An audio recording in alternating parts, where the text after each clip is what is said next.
এই পৃথিবীতে একমাত্র বুদ্ধিমান ব্যক্তি এবং যারা সাবধানী চালাক চতুর ব্যক্তি তারা বেঁচে থাকতে পারবেন। এছাড়া যদি আপনি বোকা হন তবে আপনি সঠিকভাবে জীবনযাপন করতে পারবেন না। চলুন আজকের আমরা এমন একটি গল্প শুনে নিই যে গল্পটি আমাদেরকে শেখাবে বুদ্ধিমান হতে, আমাদেরকে চালাক হতে, সাবধানী হতে। আজকের আপনাদের জন্য আমাদের নিবেদন উপেন্দ্র কিশোর রায়চৌধুরী রচিত ৩ মাছের কথা। একটি পুকুরে ৩টি শোল মাছ বাস করত। এই ৩টি শোল মাছ একে অপরের বন্ধু। এদের মধ্যে একটি মাছের নাম ছিল অনাগত বিধাতা, যে কোনো বিপদ আসার আগে সেই বিপদ থেকে উদ্ধার পাওয়ার যে পথ সেটি বের করে রাখত। অপরজনের নাম ছিল প্রত্যুৎপন্নমতি, সে কোনো বিপদ এলে তার বুদ্ধিকে কাজে লাগিয়ে কোনো না কোনো উপায় সে বের করত। আর একজনের নাম ছিল দীর্ঘসূত্র, যে বোকা, কোনো বিপদ এলে সে আজ নয় কাল এমনভাবে গড়িমসি করতে করতে বিরাট বড় সমস্যা বাঁধিয়ে ফেলত। যাই হোক, তারা যে পুকুরে বাস করত, একদিন সেই পুকুরে কয়েকজন জেলে এসে জল তুলতে শুরু করল। তা দেখে অনাগত বিধাতা তার 2 বন্ধুকে ডাকল। 2 বন্ধুকে ডেকে বলল, দেখো এই পুকুরে জেলেরা এসে জল তুলতে শুরু করেছে। 2-1 দিনের মধ্যে তারা সমস্ত জল তুলে ফেলবে এবং আমাদেরকে মেরে ফেলবে।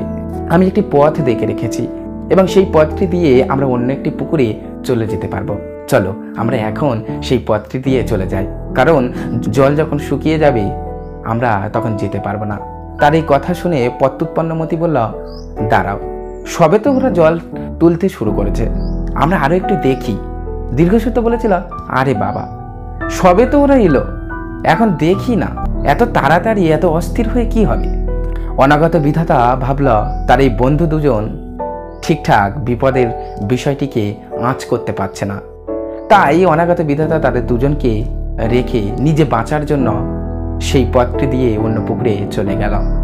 এদিকে জেলেরা এত উৎসাহের সহিত জল তুলতে শুরু করল যে 2 দিন তো দূরের কথা, কয়েক ঘন্টা পর পুকুরের সমস্ত জল তারা তুলে ফেলল।